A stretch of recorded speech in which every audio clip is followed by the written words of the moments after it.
Welcome back to the world of Kagami Lily. In this Rising Moon arc, our heroine steps deeper into the path of the samurai. From grueling trials and rivalries to secrets hidden in the shadows, this volume pushes Lily to her limits. So sit back, relax, and let's dive into Recap Vol 1B, Rising Moon arc. Before we dive in, don't forget to hit that like button, share this video, and subscribe to the channel. It really helps us out. Chapter 31. Competition. The morning at Matsuda Clan carried a strange gloom, as though night still clung to the sky. On stage, Nagahide, Kimura, and Kanzaki sat grimly, while Taro stood proudly with the other disciples. But Lily, nowhere to be seen. Nagahide asked anxiously if she'd been found, but Kimura shook his head.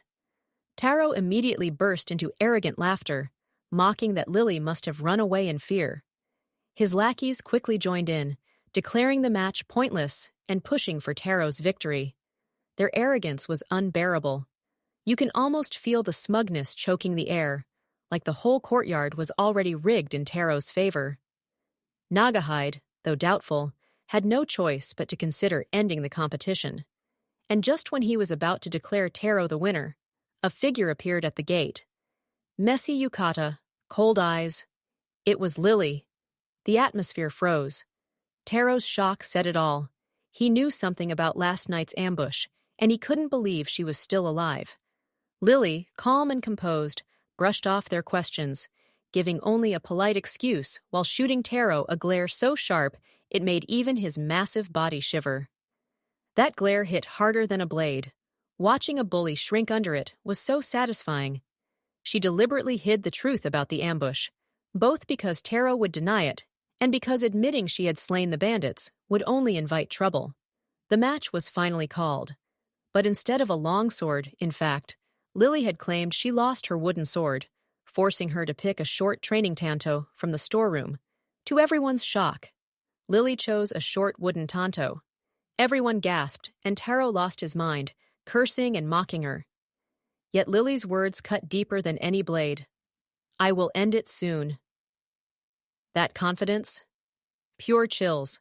Nothing scarier than someone calm before the storm. And Lily was ice cold here. When the duel began, Taro let her attack first, smugly convinced of his strength. Lily rushed in, appearing no faster than an ordinary girl. Taro grinned, preparing his strike. But in the blink of an eye, Lily's speed exploded. A flash of dust, a blur of movement, and her tanto pierced straight into his chest. His attack never landed. In less than 2 seconds, the so-called undefeatable bully collapsed to the ground, unconscious and broken. That wasn't a fight, it was a statement. Blink, and the monster was down. The courtyard was stunned. Nagahide himself never expected such a swift, decisive finish. And with no doubt left, he declared, Kagami Lily is the victor, and she has earned the right to enter the samurai qualification test. Chapter 32. Leaving for Takashita. Mist rose softly around the kitchen yard of the Matsuda clan. In the wooden bath, Lily sank into the warm water, her long black hair spreading across the tub. After defeating Taro and securing the right to participate in the samurai qualification test, she felt a sense of accomplishment. Yet doubts gnawed at her heart. She even berated herself, wondering if she had become a shameless woman, forgetting she was once a man, and feeling both embarrassed and unsettled by her intimacy with the blade. These quiet moments hit hard. You see her wrestling with identity even after such a huge victory. She recalled the strange intimacy she showed toward the sword, unable to understand why she acted so shamelessly. Was she truly changing, becoming someone else entirely? Even so, her strength had undeniably grown, though the mysterious runes and the shattering of the katana left her with lingering questions. Elsewhere, Daiduji Hiroko was tormented with rage as she rushed Taro to a doctor. His chest was fractured, his pain unbearable, and the treatment offered no hope beyond permanent disability. Horrified, Hiroko decided to turn to her powerful relatives within the Hojo clan. For the Daiduji, Only such backing gave them the arrogance to act freely in Kamakura. And just like that, the defeated bully becomes a brewing vendetta. Classic chain reaction in these samurai dramas. 3 days later, Lily prepared for her departure to Takeshita town, where the Genji Dojo awaited. Dressed once more in her purple kimono with icy patterns, the sakura parasol on her back, and a travel sack in hand, she received the recommendation letter and a string of coins from Nagahide. With heartfelt words, he expressed his hopes for her success. Moved, Lily bowed deeply to her teacher before setting off. Kimura and Kanzaki shouted their simple encouragements, their voices chasing her figure as she stepped onto the dew-kissed grass, alone on her journey. That farewell felt raw. Humble voices behind her, but you can feel how much it means to her future. While Lily made her way along the mountain road, another party advanced toward Takeshita from Suruga province. A convoy of 10 soldiers clad in black armor surrounded a young noble girl riding a white horse. Petite, red-haired, with lively amber eyes, she wore a yellow hunting dress and carried both a decorated tachi and a shimmering gauntlet. This was Sayonji Nanako, eldest daughter of the Sayonji house of the Fujiwara clan, a lineage ruled solely by women. Playful and willful, Nanako turned on her saddle, pointing at twin peaks in the distance, declaring them breasts with bitter resentment. Her servants nearly fell in shock at her words as she ranted her hatred for tall, long-legged, big-breasted women, insisting such women were only fit to be her horses. Nanako's introduction is pure chaos. You meet her and immediately know she's going to stir trouble. Chapter 33. The Street of Takeshita. By the time Lily reached Takeshita, night had already fallen. The riverside town welcomed her with purple wisterias blooming along the path and a light drizzle that made her unfurl the sakura parasol. Crossing a wooden bridge with red railings, she passed a bamboo grove where a great stone bore the name of the town. Relieved to have arrived without incident, she wandered into the heart of Takeshita. The setting feels dreamy, almost like stepping into a painting, quiet, but with an undercurrent of mystery. The town had a curious atmosphere. Lanterns glowed warmly, and music from flutes and drums drifted faintly in the distance, yet the streets felt strangely empty. Shops lined the street, filled with vivid signs and banners, but there were few pedestrians. When Lily stepped into one store, a young peddler addressed her as Samurai Sister, insisting he could tell by her bearing that she was a warrior. Though amused, Lily only asked for directions to the Genji Dojo, which he pointed out as impossible to miss, occupying nearly half the town. Continuing on, Lily passed a shop displaying charming trinkets. A delicate paper goldfish caught her eye, but the price of 50 mon seemed excessive. An old woman explained that Takeshita's goods were costly because they were crafted for samurai, items sturdy enough to endure battles and even ward off evil. Despite her protests, Lily soon found herself walking away with a pink paper goldfish in hand, lamenting her weakness for such things. That moment's so human, warrior or not. Sometimes you just can't resist something cute. Even as she scolded herself, she wandered into a weapon shop where swords gleamed in rows. Genuine katanas filled her with emotion, but their prices, 10, 20, even 50 kon, were far beyond her means. Humiliated by the shopkeeper's cold dismissal, she left in silence, vowing not to be looked down upon again. That sting of being judged for your wallet instead of your worth, that's the kind of scene that sticks. At last, she reached a towering wall where trees and rooftops rose within. A tall structure loomed in the back, unmistakably the Genji Dojo. As she approached, a deranged man on the street muttered to the sky about nights growing longer, days shrinking, and the possibility of eternal night. Lily spared him only a glance before continuing on toward her destination. That cryptic warning sends a chill, like the town itself is whispering that something darker lies ahead. Chapter 34. Genji Dojo. Lily arrives at the Genji Dojo, humbled by its modest entrance, despite the clan's immense power. Drawn by a hidden force, she crosses a bridge to a shrine where the statue of Minamoto no Yoshitsune, the Genji's legendary founder, radiates an aura so overwhelming it surpasses even demons she has faced. Stunned yet reverent, Lily kneels in worship, sensing the weight of history and the path she is about to step onto. You can almost feel that pressure through the page. It's not just a statue, it's like standing before destiny itself. Beside her appears a graceful woman in a red kimono, whose aura is both commanding and gentle. They exchange words, Lily explaining her intent to join the exams, the woman praising her earnestness and offering guidance. Later, following her advice, Lily discovers the Chrysanthemum Inn, a refined, all-female lodging with hot springs. To her surprise, the very same woman greets her again, revealing herself as the inn's owner. That twist makes the meeting feel fated, like Lily is being gently guided by unseen hands. The chapter closes with Lily feeling both blessed and intrigued. She has paid her respects to a martial god, found sanctuary, and crossed paths with a woman who seems destined to play a role in her journey. At the inn, Lily was even more embarrassed by her lack of clothing, forced to wash and dry her only pair of underwear. This detail deepened the sense of vulnerability beneath her composure and highlighted the gentle, slightly teasing support of the inn's mysterious owner. It's such a small detail, but it really humanizes her, reminding us that even heroes have awkward, humbling moments. Chapter 35, Samurai's Qualification Test. Lily enjoyed a rare night of comfort at the Chrysanthemum Inn, grateful for the owner's generosity and quietly embarrassed by her lack of clothing.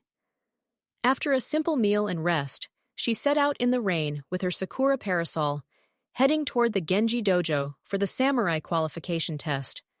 At the gates, she found herself among hundreds of rough warriors, many doubting and mocking the sight of a delicate young woman in their midst.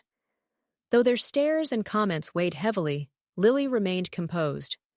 The tension rose when Sayonji Nanako, a red-haired noble girl surrounded by guards, arrived. Soaked in the rain and brimming with arrogance, Nanako singled Lily out, ridiculing her femininity and belittling her strength. Their exchange turned sharp, Lily refusing to bow to insults, Nanako furious at being called a child. In truth, Nanako mocked Lily's body openly, calling her a big-breasted woman, while Lily's calm retorts only fueled Nanako's frustration. Restrained only by her retainers, Nanako left with a vow to make Lily her servant. As the hostility hung in the air, the heavy gates of the Genji Dojo finally creaked open, signaling the true beginning of the test. Chapter 36, Penetration Test. The rain continued to fall as the gates of the Genji Dojo opened. Chief Examiner Imakawa Yusuke, a formidable samurai, announced the start of the qualification trials. The first test measured raw power.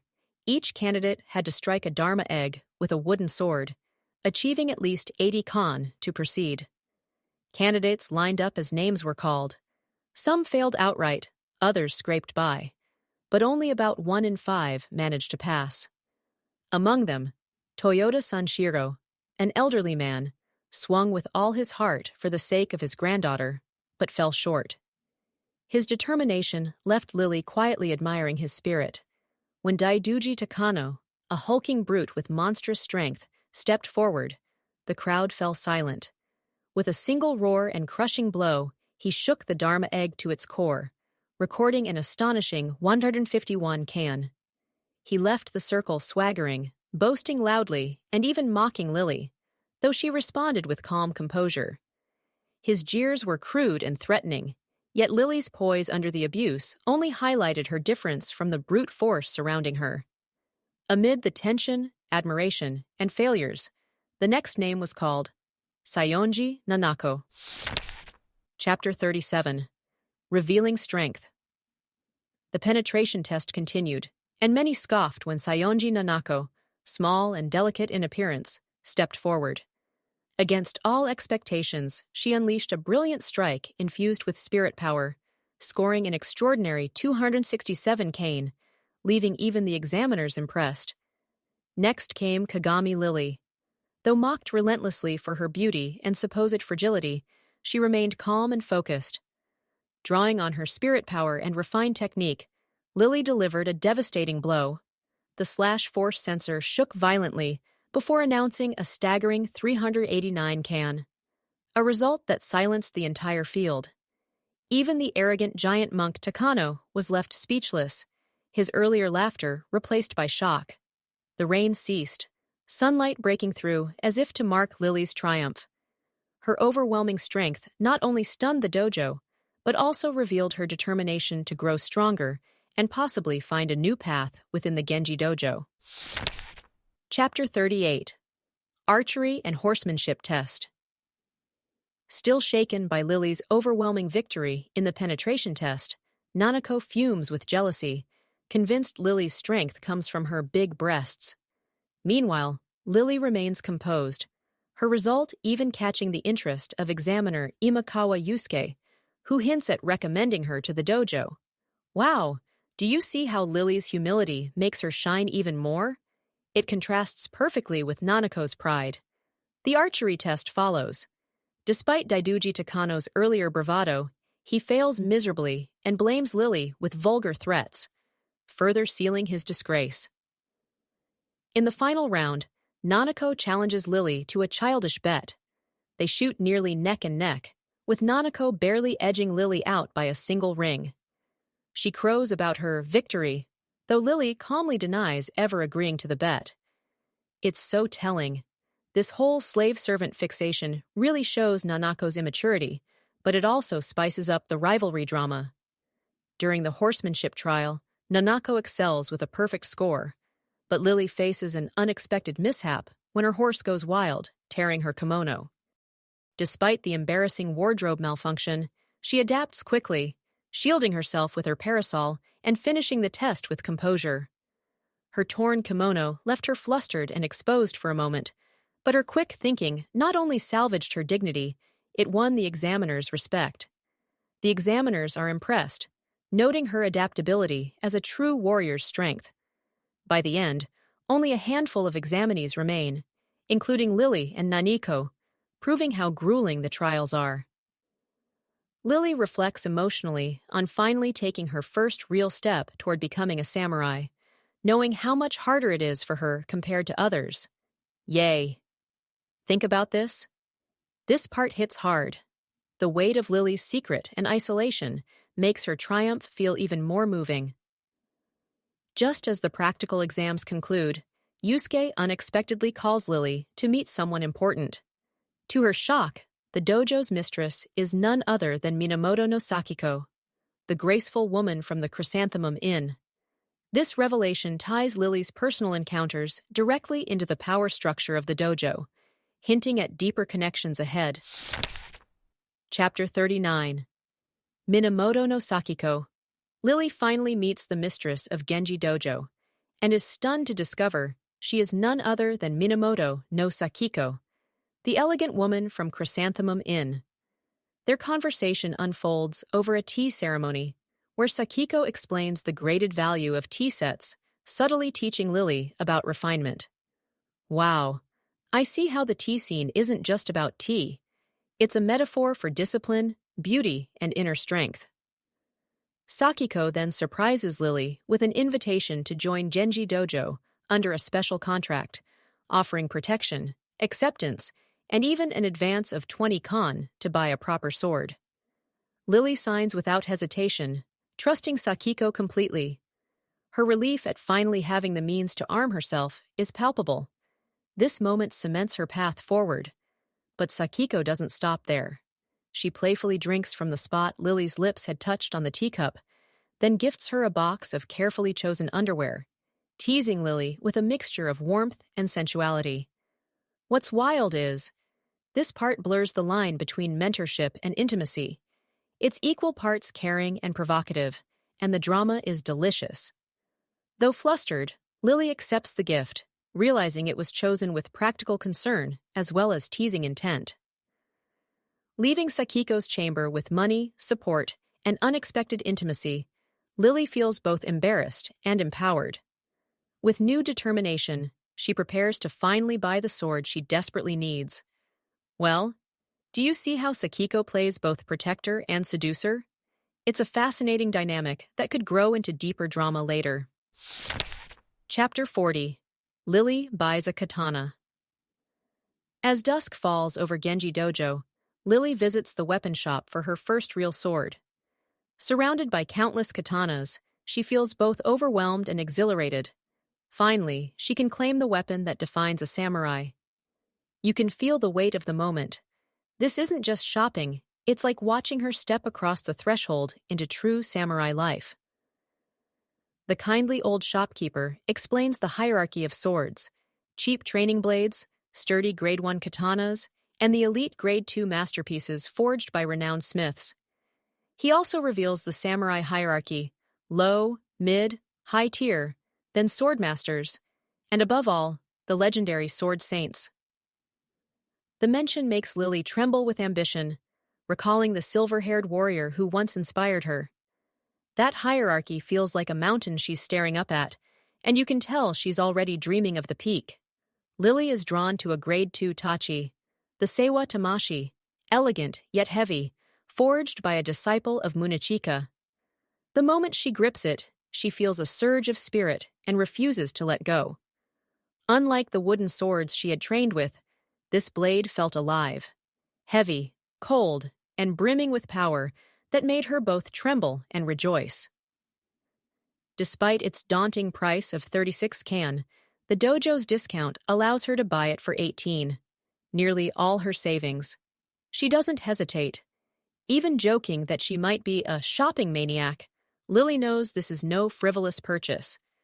The way she clings to it, you can tell this isn't just a weapon, it's destiny wrapped in steel. Leaving the shop with Seiwa Tamashi in her arms, Lily is radiant.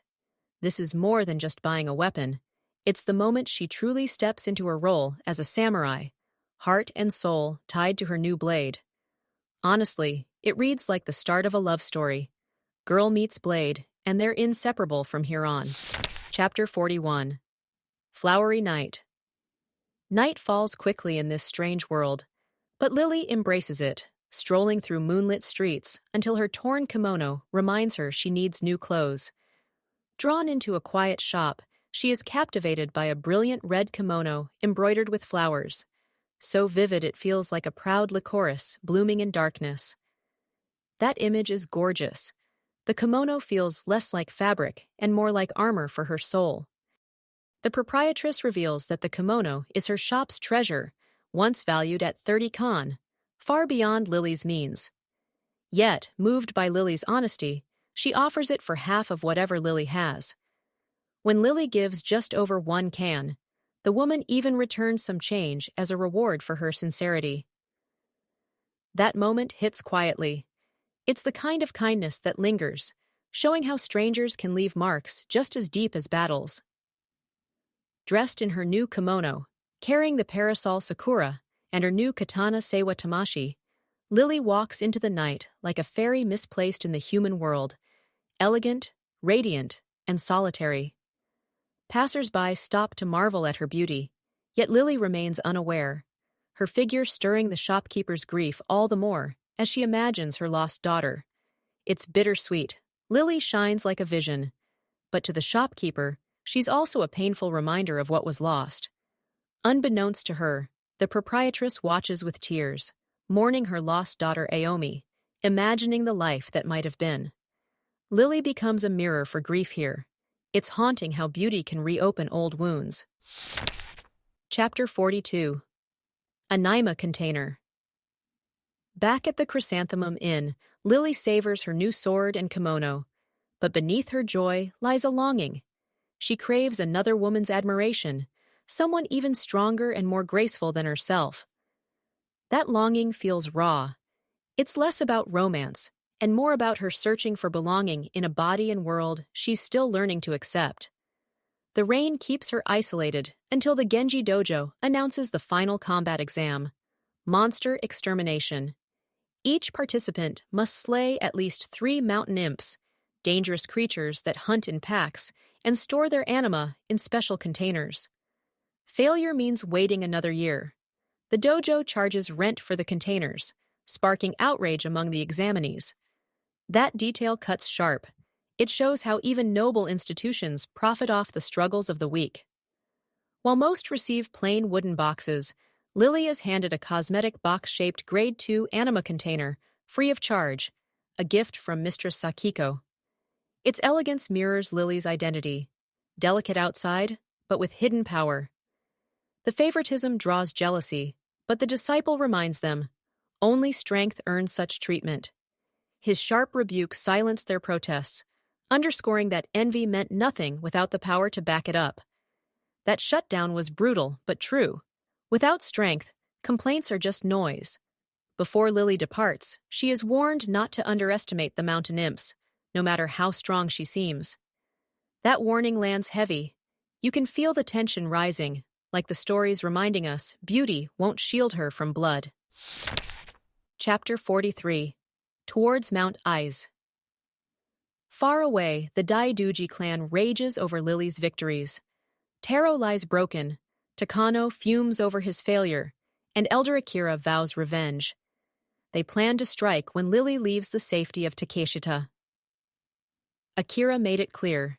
Inside Kamakura's order, they dared not touch her, but once she stepped beyond, she was prey. That setup is classic. The hunters circling, waiting for her to step just outside the safe zone. Meanwhile, Nanako enters the mountains with her retainers, still jealous and bitter. She mocks Lily's body, convinced her chest will be a burden in combat, and even dreams of enslaving her if they meet in the wild. Nanako's spite is almost comical. Her envy is so loud it drowns out reason, but it also makes her dangerous. At the Chrysanthemum Inn, Lily readies herself for her first monster hunt. Armed with her red kimono, her new katana Seiwa Tamashi, and the Anima container, she sets off for Mount Ayase. Though relatively safer than deeper mountains, it's still haunted by mountain imps and darker threats. Lily reflects with emotion. Just weeks ago, she was powerless, but now she takes her first true step as a samurai. She clasped Seiwa Tamashi tightly, remembering her helpless nights not long ago, and felt a surge of both gratitude and determination. It feels like watching a rite of passage unfold. She's not just surviving anymore. She's finally choosing her destiny. Chapter 44. Mountain Imp. Shrouded in fog and eerie will-o-wisps, Lily wanders through Mount Ayase's graveyards, unnerved by the ghostly atmosphere. Despite her strength, she admits she's terrified of ghosts, a fear that makes her feel more human. I love this part because it strips away the invincible warrior image and reminds us she's still vulnerable, still human. Her dread proves justified when a grotesque mountain imp ambushes her, its hairy body and single eye straight out of nightmare. Lily panics, unleashing spirit power instinctively before finally drawing Seiwa Tamashi. The clash is clumsy. She overexerts, slices through a tree, and only by sheer power, and her Grade 2 sword does she bisect the monster. The grotesque imp, squat and one-eyed with jagged fangs, had fought with unsettling cunning. Its feints made Lily's wild swings wasteful and desperate. The contrast here is sharp.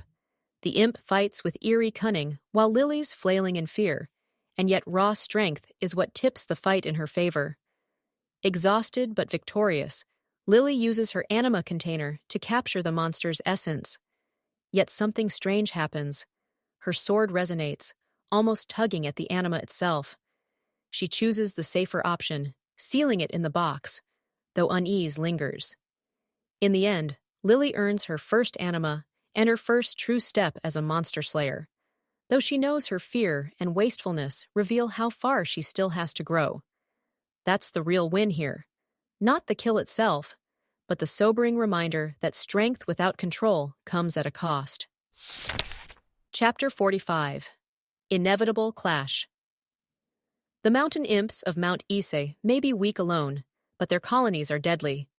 As night falls, Daiduji Akira smashes one aside while leading his men and son Takano in search of Lily. Yet fate intervenes. They encounter Noboru, the monstrous monk who killed their clan chief and stole their heirloom decades ago. Akira's blood boils with vengeance, and with his Onmyoji ally, he charges in. For him, the grudge was older and deeper than Lily. Noboru had slaughtered his clan's chief and stolen their sacred treasure, a humiliation festering for decades. I love how his obsession with Lily vanishes the moment his true nemesis appears. It shows just how deep family scars can run. Elsewhere, Lily senses a pack of mountain imps stalking her. Instead of panicking, she sets a trap. When one lays a hairy hand on her shoulder, she flips it to the ground with a shoulder throw, pinning it beneath her sandal like a queen, before driving Seiwa Tamashi through its throat.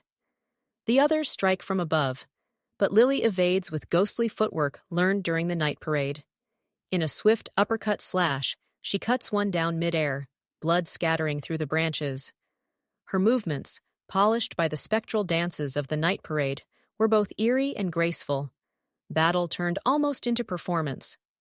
This is the first time her fighting feels truly refined, less brute force, more instinct and flow, like she's dancing with death.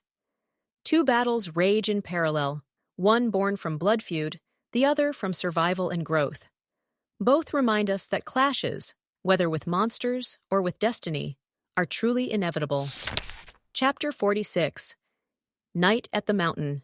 Lily dispatches a pack of mountain imps with growing efficiency, her katana Seiwa Tamashi cutting them down in quick succession. She gathers their anima, though the sword's strange vibrations leave her flustered. It's eerie. The blade almost feels alive, feeding off each kill. Equal parts thrilling and unsettling. Despite exhaustion, Lily pushes on, motivated by both duty and the need to earn money. The narrative then shifts to the quieter hardships of survival, staying vigilant while urinating, wiping down with spring water instead of bathing, and making camp in the wilderness. These intimate struggles underscore the vulnerability of a lone woman in hostile terrain. For Lily, even something as simple as relieving herself was humiliating and dangerous, constant proof of how exposed she was. These gritty details ground her character. She's strong, yes, but the story doesn't let us forget how harsh and isolating this life is. By nightfall, she restores her spirit power and settles against a tree under the moonlight, half asleep but wary. Just when calm seems possible, a massive, grotesque, monk-like demon emerges from the fog, scarred, blood-stained, and reeking of death. The peaceful night shatters, ending on a chilling cliffhanger. That reveal is terrifying. The serene mountain night flips instantly into horror, like the darkness itself just stood up to face her. Chapter 47. Noboru. Lily encounters a towering, wounded monk radiating unstable eldritch energy. Despite his grotesque form, he looks at her with sorrow, calling her Ayumi, and mistaking her for his daughter. Tears of blood run down his face as he blesses her kimono and whispers, "Now that you've grown up, Daddy can be at ease." Lily is shaken. This isn't malice, but a father's grief twisted by death. The mingled aura of sorrow and killing intent made her chest tighten. This was no ordinary demon. The line between monster and man completely blurs here. It's terrifying, but also heartbreakingly tender. Before she can respond, torchlight cuts through the fog. Daiduji Akira, his son Takano, a group of martial monks, and an aged Onmyoji descend on the scene. Recognizing both Noboru, their clan's hated traitor, and Lily, the girl who humiliated their kin, Akira roars with rage. The monks surround them, eager to capture both. Takano mocks Lily, accusing her of flaunting herself and demanding she kneel before his father. Lily quickly realizes the danger, outnumbered, outmatched, and facing both brute strength and mysterious Onmyoji spells. The old Onmyoji's presence especially chilled her. His talismans and chants carried the weight of decades of mastery. She steels herself, declaring that her fight with Taro was fair, but inwardly she knows, one wrong move here could be her end.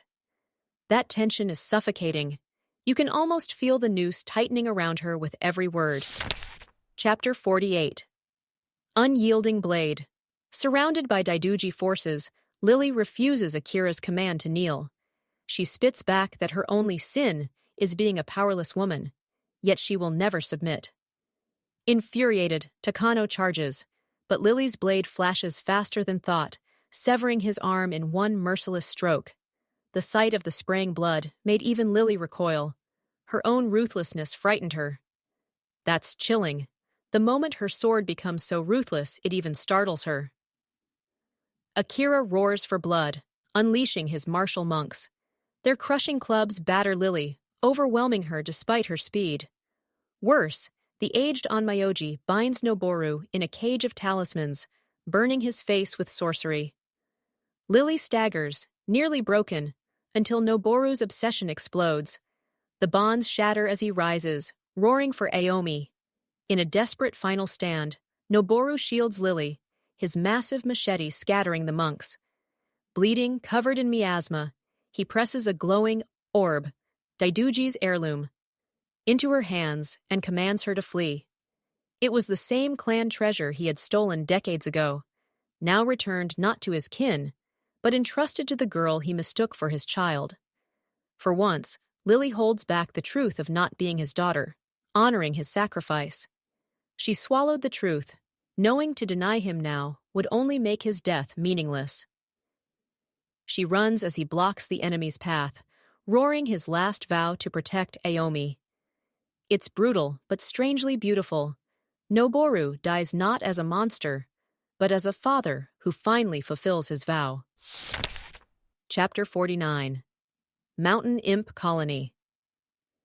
Clutching the stolen Daiduji heirloom, Lily fled into the night, while Akira thundered after her like a mad bull. She darted through forests, desperate to lose him, but his strength and speed outmatched hers. Just as capture seemed inevitable, the ground vanished beneath her feet. She tumbled into a steep valley. Though battered and her kimono in tatters, Lily survived by shielding herself with spirit power. Her parasol, however, was gone, an absence that stung deeper than her wounds. Sakura had been her shield, her memory, her only companion. Losing it felt like losing part of herself. That loss cuts deep. Sakura wasn't just gear, it was a piece of her identity ripped away. Above, Akira sneered down but chose not to pursue. The valley floor stirred with hundreds of glowing eyes. He knew better than to step into a mountain imp nest. The darkness seemed alive with scarlet pupils blinking open, a suffocating sea of hunger watching her every move. Alone in the shadows, Lily realized her plight. She had escaped Akira's fury, only to find herself surrounded by a colony of monsters numbering in the hundreds. It's the perfect twist. Relief turns instantly into horror, like stepping out of the fire straight into a pit of wolves. Chapter 50. Ayumi. Lily, battered and with her kimono in shreds, finds herself trapped in a valley swarming with hundreds of mountain imps. Though she slays several, her strength wanes, spirit power nearly gone, and each strike grows weaker. Exhausted and wounded, she's dragged, kicked, and overwhelmed. Her survival seems impossible. This isn't a glorious duel. It's the kind of fight where numbers smother even the strongest will. Falling near a pile of ancient bones, dressed in a tattered pink kimono, Lily notices a charm inscribed with the name Ayumi. The remains of a once innocent girl consumed by the same monsters reflect Lily's own peril. For a moment, she accepts the harsh truth. Kindness and weakness in this world only lead to tragedy. Staring at Ayumi's bones, she saw her own fate written there, unless she abandoned weakness entirely. That image is haunting. It's like looking at her own death laid bare in the dirt. Then something shifts.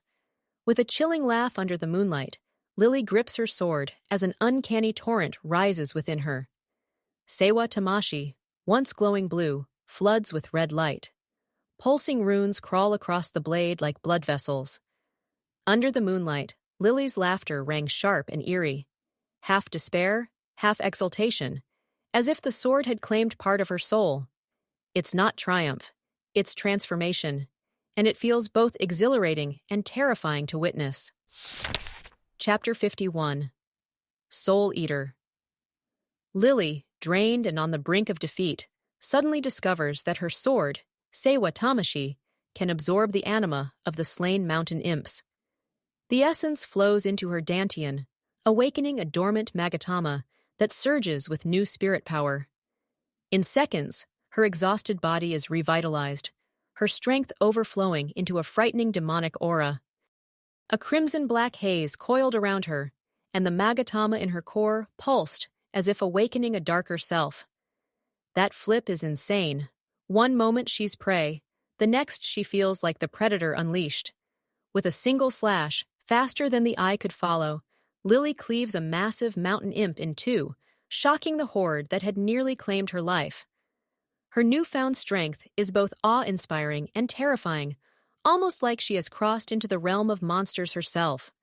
The power here doesn't feel like a blessing. It feels like a bargain with something dangerous inside her. Pausing only to cut away the remnants of her tattered skirt and drape it over Ayumi's skeleton, it was a brief but solemn gesture, an unspoken vow that this forgotten girl would not remain naked and nameless. Lily turns to face the hundreds of imps without hesitation. Their shrieks fill the woods as they prepare to swarm her once more. But now the balance has shifted. Lily is no longer the helpless girl from before. She has become something far more deadly. That single gesture of respect is so striking. It shows that even in the middle of carnage, she refuses to lose her humanity completely. Chapter 52. Slaughterfest. With crimson light burning in her eyes, Lily unleashes a whirlwind of slaughter.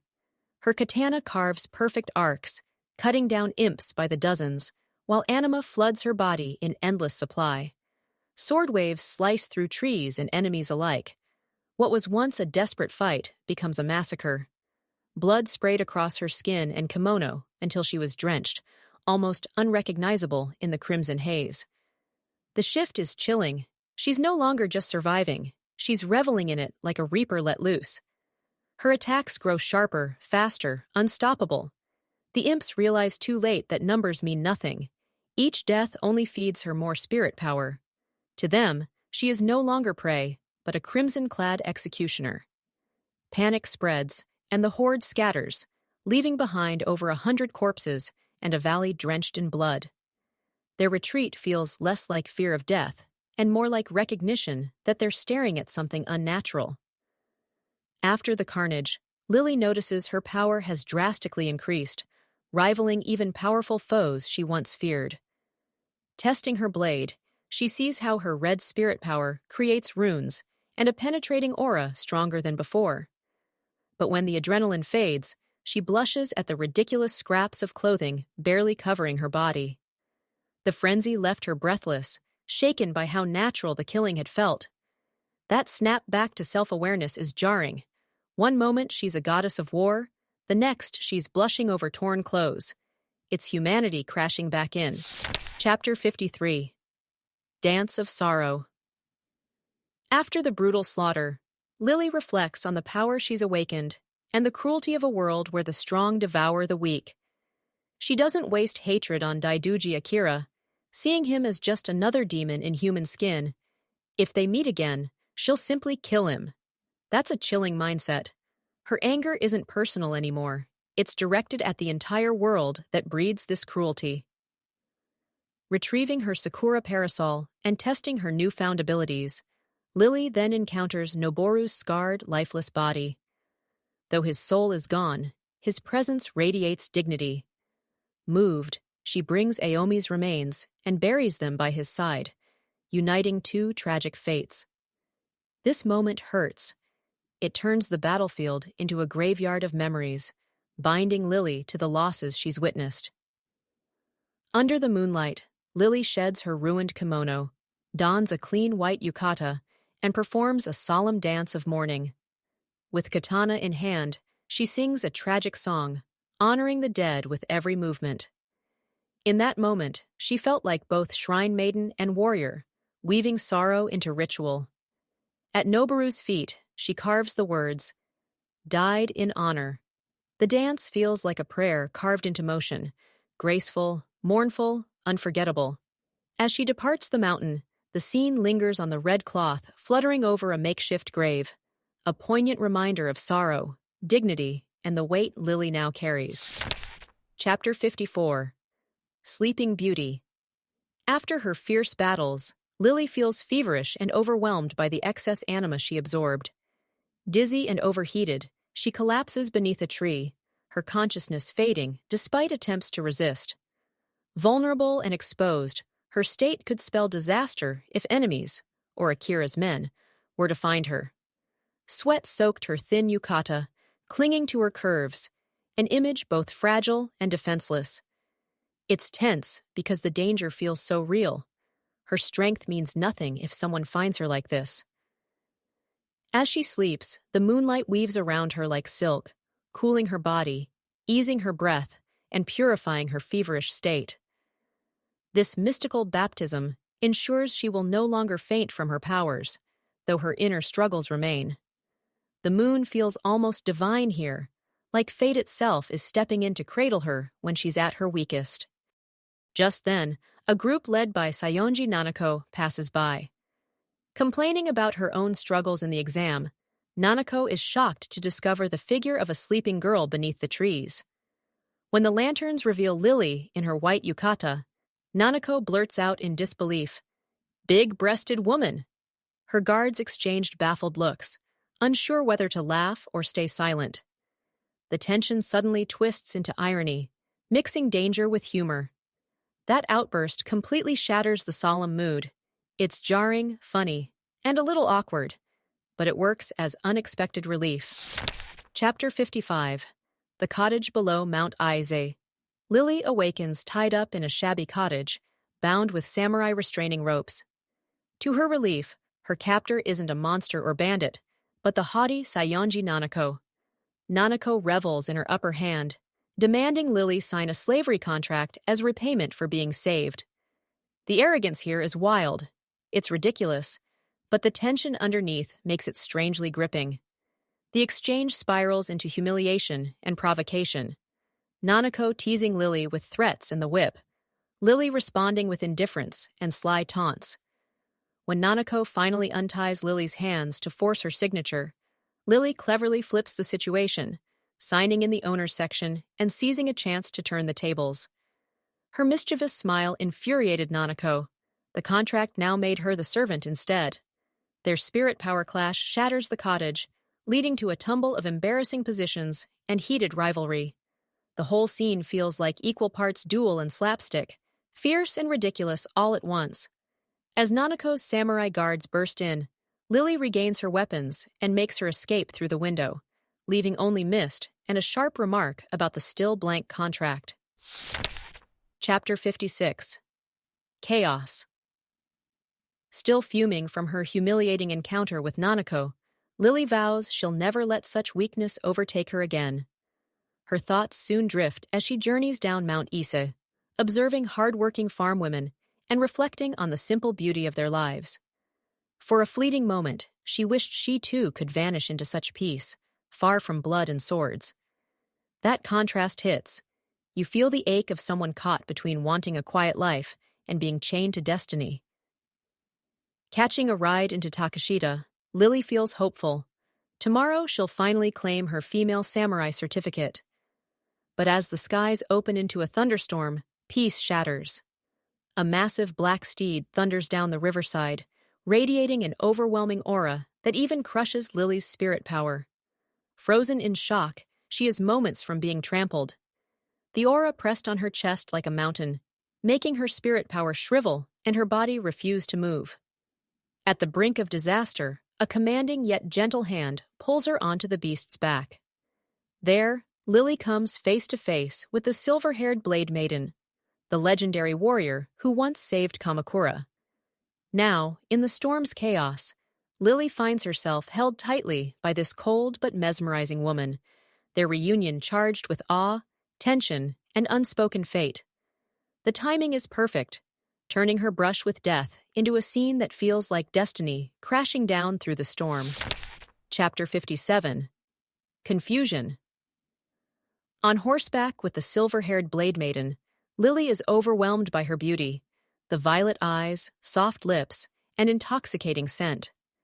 For a moment, she feels herself drawn in, before guilt floods her thoughts.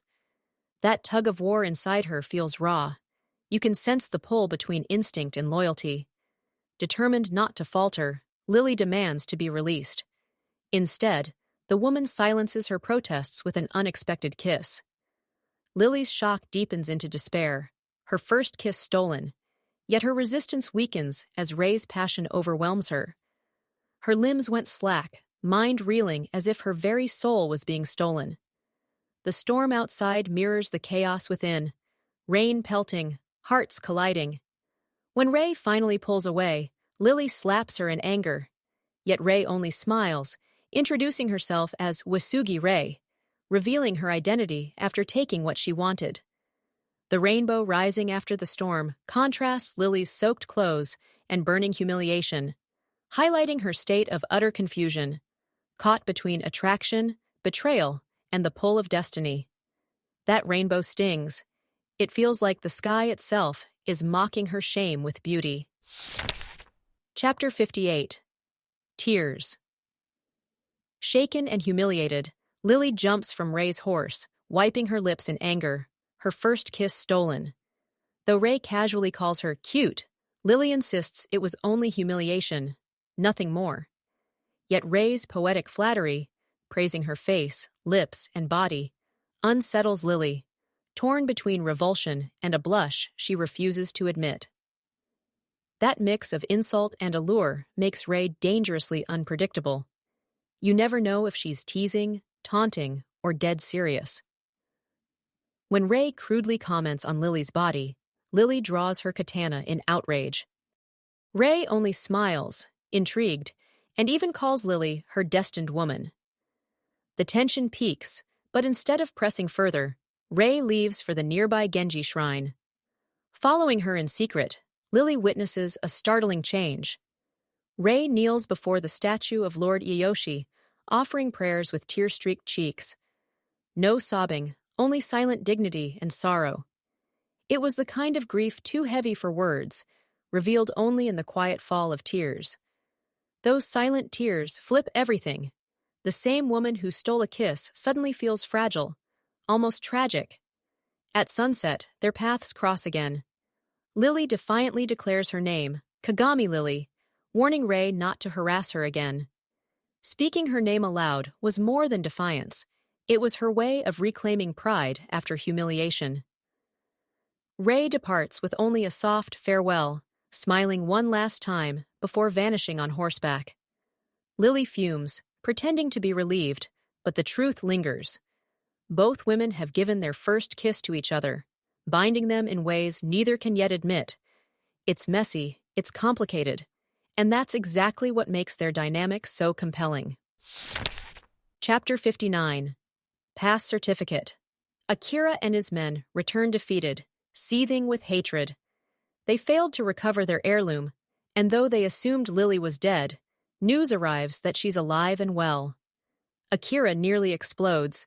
His grudge against Lily only deepens. That kind of rage doesn't fade. It simmers, promising an explosion later. Meanwhile, Lily frantically searches for her Sakura parasol, blaming herself for losing it during Ray's reckless ride. Distraught, she punishes herself, whipping her back raw and kneeling in Seiza all night, vowing never to betray her senior sister's memory again. Blood stained her back as she wept, the pain a reminder of her vow. Her guilt over the stolen kiss lingers, though she tries to rationalize it away. At dawn, Lily dresses in purple kimono and heads to Genji Dojo. There, she presents the mountain imp Animas and receives her pass certificate, officially becoming a samurai. A moment of triumph, though overshadowed by her inner turmoil.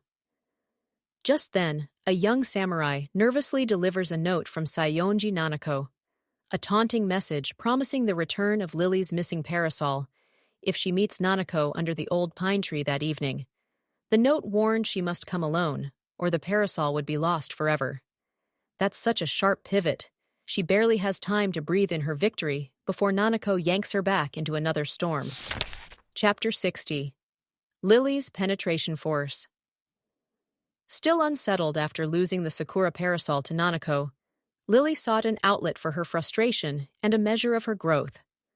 At the dojo's training grounds, she tested her penetration force. Her first strike with normal spirit power scored 450 kan, already rivaling a high-tier samurai. But when she tapped into the ominous Soul Eater ability, crimson energy surged around her, and the wooden blade crashed down with a staggering 871 kan. The crimson aura terrified onlookers, its demonic pressure unlike any ordinary spirit power. The result left her stunned. She had not just surpassed most samurai, but edged toward the threshold of a swordmaster, warriors known to freely roam the empire. The leap is insane, barely a month in, and she's already brushing against legendary territory. With renewed confidence, Lily felt one step closer to awakening her senior sister. Smiling despite Nanako's schemes, she resolved to retrieve the Sakura parasol, her strength and spirit burning brighter than ever.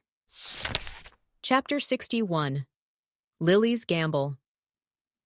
After seeking out Nanako, Lily finally found her sitting under a pine tree, casually holding the Sakura parasol. When Lily asked for it back, Nanako mocked her, demanding she sign a slave contract. Lily calmly released several monster animas, one of which the parasol absorbed, revealing its true nature as a shikigami.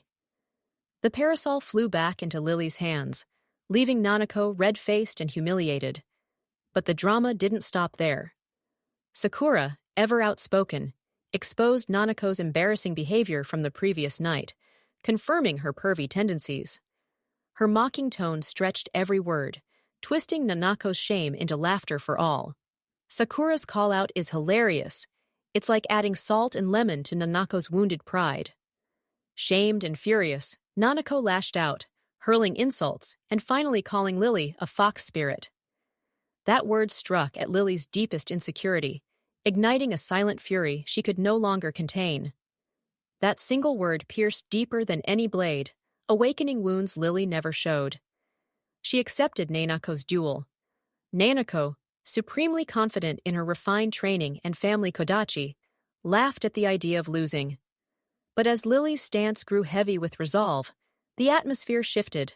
Playful mockery transformed into the calm before a storm. It's amazing how fast the tone changes, from petty banter to a clash of raw pride and identity. Chapter 62. Duel and Contract. Beneath the misty pine, Lily and Nanako faced off in a duel of pride. Nanako's lightning-fast charge seemed overwhelming, but Lily's sharpened senses and precise footwork turned the tide. Nanako's martial style, mixing kodachi, fists, kicks, and hidden weapons, was fierce, yet Lily dodged with grace, almost as if strolling through a park. It's almost funny. Nanako's throwing everything at her, and Lily makes it look effortless. Frustrated, Nanako unleashed her ultimate strike, spirit power swirling in her gauntlet. But Lily countered with calm precision, using Ie-jutsu and a clever scabbard strike to send Nanako crashing down, her kodachi falling at Lily's feet. The duel was over. Nanako, proud and arrogant, had lost completely. When she awoke, Nanako found herself lying across Lily's lap, bound and powerless. Lily, tired of her insults and tantrums, delivered a humiliating but stern punishment, spanking her like a spoiled child. Nanako's mind reeled, not only from the pain, but from the shame of being disciplined like a wayward child in front of her rival. Nanako's fury and shame burned, but Lily's words cut deeper. I am hitting you precisely because you are an unruly young lady with a lack of discipline. That line lands perfectly. It's equal parts authority and comedy, breaking Nanako's pride in the most undignified way. By the end, Nanako had no choice but to accept the outcome. Bound by her samurai honor and her own words, she begrudgingly agreed to the slave contract, sealing her reluctant submission to Lily. Her pride screamed in protest, but the oath she had spoken earlier left her no honorable way out. This chapter blends intense combat with comedic humiliation, flipping the dynamic between rivals. What began as a clash of pride ends as a lesson in dominance, and the start of a very unconventional master-slave relationship. Chapter 63. Lady Slave. After her humiliating defeat, Nanako kneels and signs the slave contract, reluctantly calling Lily master. Though she insists it's only to protect her honor as a Saionji samurai, the weight of the word crushes her pride. Lily, amused but not cruel, decides not to push too far. Yet Nanako insists on staying by her side, clinging to the samurai code. As they walk together, Nanako begins to realize just how real this slave role is. When Lily jokes about chores like washing her back and legs, Nanako's embarrassment turns to nosebleed-worthy fluster. The comedy here really cracks open Nanako's pride. You can almost see her walls breaking in real time. Their return is interrupted by the Taihara father and son, loyal retainers who beg Nanako to come home. To Lily's surprise, Nanako declares that she cannot. She lost the duel and signed the contract. Instead of protesting, the Taihara duo bow deeply, praising her as the pride of the Saionji house for keeping her word, even if it means becoming a slave. Tears fall as they entrust her to Lily, warning her new master not to spank Nanako too much. With tears in their eyes, they bowed low and begged Lily to treat Nanako with restraint, an earnest plea born of loyalty and grief, even as they entrusted their lady to another's hand. This is the Heian Code of Honor at its sharpest. Oaths and contracts outweigh comfort, even dignity. The chapter ends with a striking image. Lily, tall and graceful, walking under the moonlight with the stubborn twin-tailed Nanako trailing behind her. What began as mockery has turned into an unexpected bond, and Nanako takes her first step away from sheltered nobility into the harsh, fantastic world. Nanako's submission feels less like slavery and more like the start of a strange, disciplined trust. Chapter 64. Fuma Clan. In a dark hideout, Daiduji Akira, disfigured and consumed by rage, plots with his sister Hiroko. Their family heirloom stolen, his son maimed, Akira vows revenge against Lily. Realizing a direct assault would be suicide near the Genji Dojo, they decide to hire the infamous Fuma Clan, a ninja organization feared for their lethal efficiency. Hiroko's venom adds fuel to Akira's hatred. Money is nothing compared to vengeance. The malice here is thick. You can feel how their hatred curdles into something poisonous. Meanwhile, at Chrysanthemum Inn, Lily settles Nanako into a modest room. She takes Nanako's money pouch for safekeeping, reminding her that, as a slave, she has no right to spend freely. Nanako bristles, but submits, already scheming ways to turn the tables. Later, in a surprisingly intimate moment, Nanako kneels by Lily to wash her feet in the open-air bath. Despite her protests, she grows absorbed in the task, secretly marveling at Lily's beauty and softness. The intimacy left Nanako torn between resentment and reluctant admiration, while Lily flushed, struggling to reconcile command with unease. It's funny and awkward, but you can feel the shift, resentment twisting into reluctant admiration. Back in her room, Lily feeds demon animas to the Sakura parasol, hoping to restore her Shikigami's full power. But Sakura scoffs at the cheap souls, leaving Lily frustrated at the waste of coins. Still, Sakura recalls fragments of her past abilities, promising she may soon aid Lily in new ways. The chapter ends with dual tension, assassins preparing to strike, and Lily navigating both the burdens of power and the comedy of having a noble slave at her feet. Chapter 65. Shu. Lily, frustrated by Sakura's disdain for her collected animas, listens as her Shikigami explains that with the right container, and Sakura's help, she could capture stronger souls. The parasol flutters above Lily, declaring, "A parasol can hold an entire sky," a poetic hint at Sakura's hidden potential. That line feels huge, like Sakura's power isn't just mystical, it's cosmic in scale. Far away in the mist-shrouded mountains, the Fuma clan convenes. Unlike other ninja groups, they thrive on bloody assassinations rather than espionage. In their shadowed hall, the young kunoichi Mido Shu is chosen for the Daiduji family's commission to kill Lily. Shu's striking beauty, purple hair, cold black eyes, and crimson lips sets her apart from the faceless killers around her. Though newly graduated, her chief warns that their patron's wealth makes this mission critical. Despite her youth, Shu's talent marked her as one of the clan's most promising killers, a beauty wrapped around a blade. As Shu departs, the chief lingers alone, unlocking a wooden box engraved with a prajna mask. Inside is a blood-stained scroll, whispering a chilling prophecy. During the night parade of 100 demons, the Kamakura's ancient mirror will appear.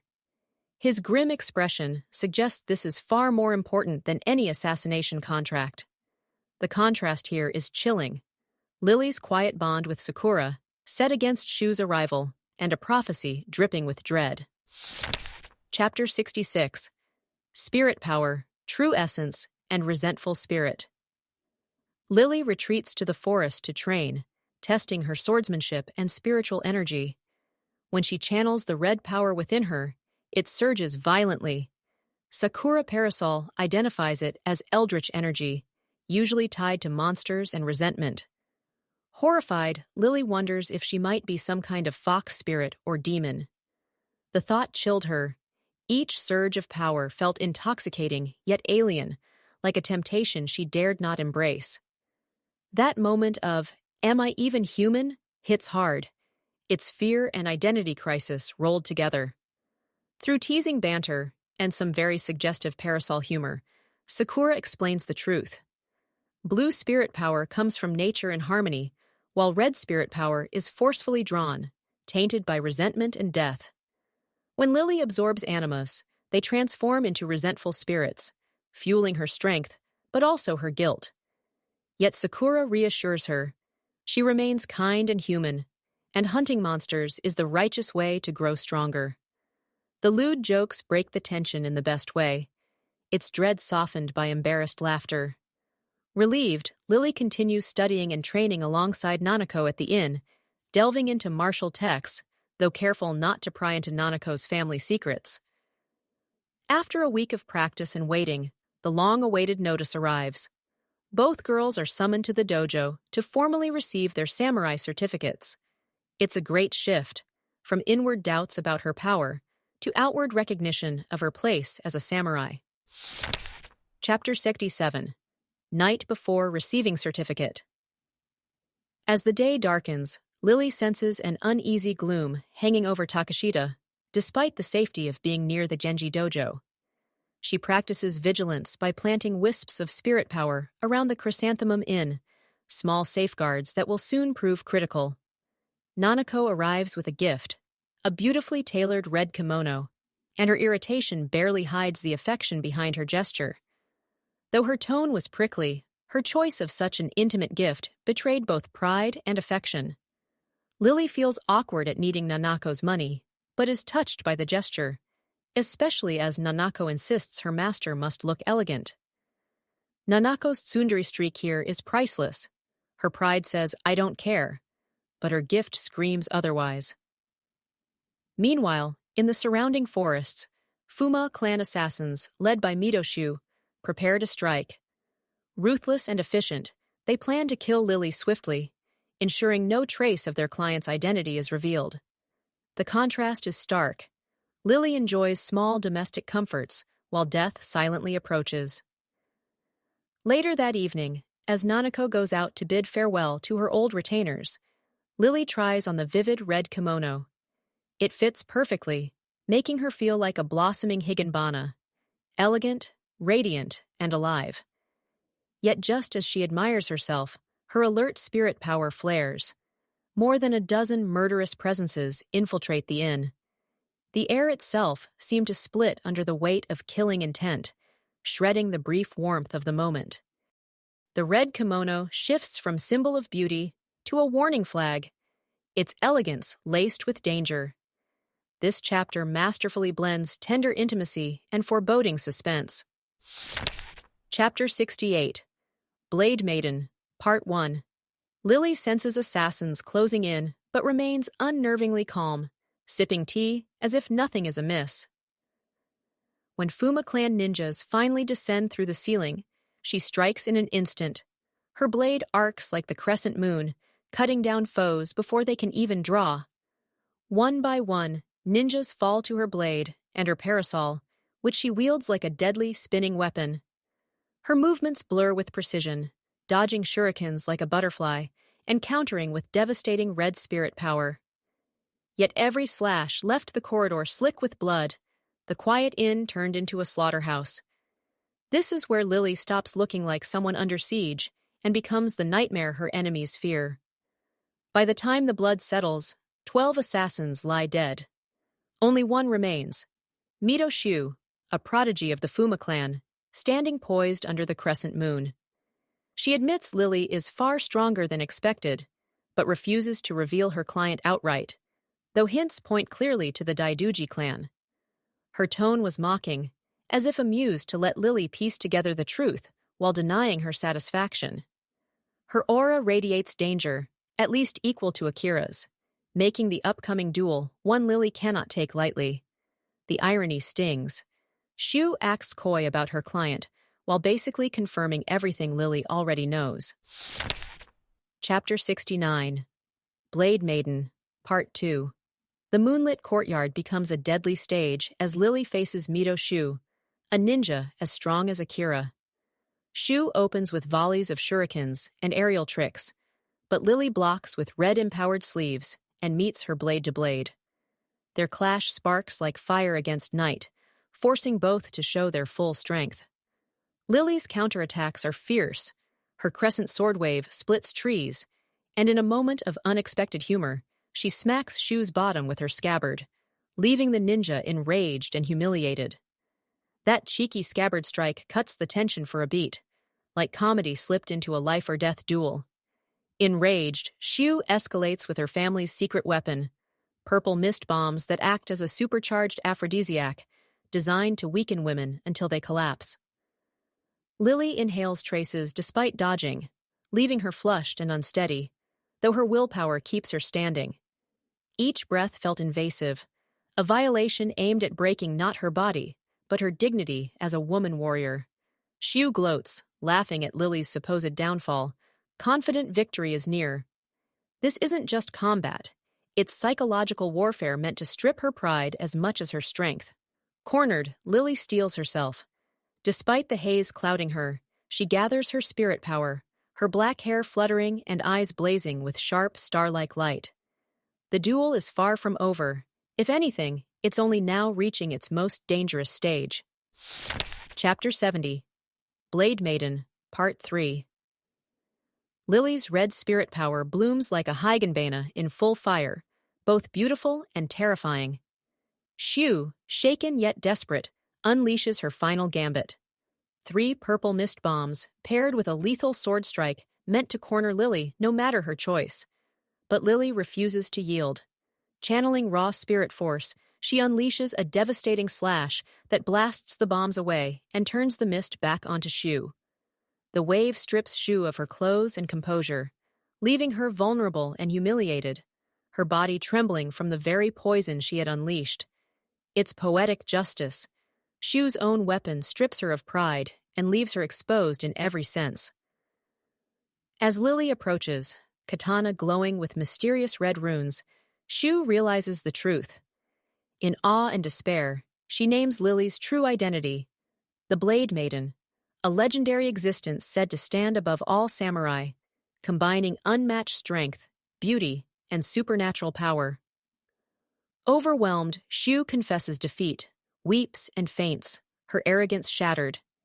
In that instant, admiration mixed with despair, she recognized Lily not as an opponent, but as a being beyond reach. The duel doesn't just end with Lily's survival, it redefines her. She is no longer just a wandering swordswoman, but revealed as something far greater, bound by destiny and legend. This fight doesn't just crown her victor, it transforms her into a living myth before our eyes. Thanks for watching. If you enjoyed this, give it a thumbs up, share it with your friends, and make sure to subscribe for more.